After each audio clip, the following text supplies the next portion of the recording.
આજે પોલીસ શહીદ સંભાળના દિવસ નિમિત્તે સુરત પોલીસ કમિશનર દ્વારા પોલીસ પરેડ ગ્રાઉન્ડ ખાતે એક સમારોહનું આયોજન કરવામાં આવ્યું છે। આ કાર્યક્રમમાં રાજ્યના નાયબ મુખ્યમંત્રી હર્ષ સંઘવીએ ખાસ હાજરી આપી છે। તેમણે દેશ અને રાજ્યની સેવા કરતા સમયે શહીદ થયેલા પોલીસ જવાનોને શ્રદ્ધાંજલિ અર્પણ કરી હતી।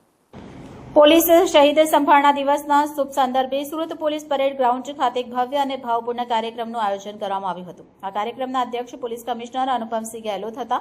આ શ્રદ્ધાંજલિ સમારોહ દરમિયાન રાજ્યના ઉપમુખ્યમંત્રી હર્ષભાઈ સંઘવી ખાસ રૂપે હાજર રહ્યા હતા।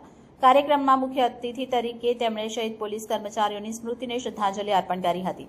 આ અવસરે પોલીસના જવાનો દ્વારા એક અભિવ્યક્તિપૂર્ણ પરેડ પણ પ્રદર્શિત કરવામાં આવી, જેમાં તેમણે શિસ્ત, એકતા અને સમર્પણનો પરિચય આપ્યો।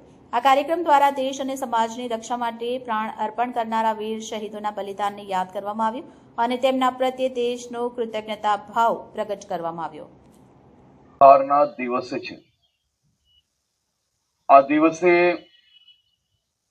દેશની સુરક્ષા, શાંતિ અને કાયદા માટે પોતાને શહાદત અને પ્રાણ ન્યોછાવર કરનાર વીર શહીદોને યાદ કરવાનો દિવસ છે।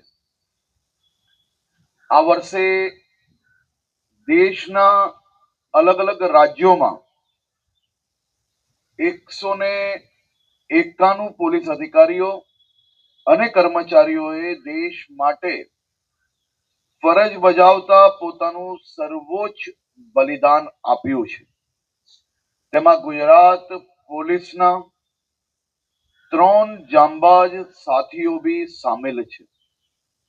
આપણે સૌ આજે વીર શહીદોને અને તેમના પરિવારને સલામ કરીએ છીએ।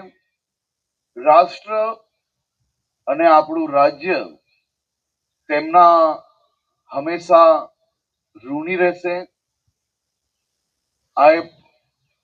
અને રાજ્યના સૌ નાગરિકો વતી હું આ 191 શહીદ વીર જવાનોને અને એમના પરિવારને વંદન કરું છું, નત મસ્તક વંદન કરું છું। આભાર।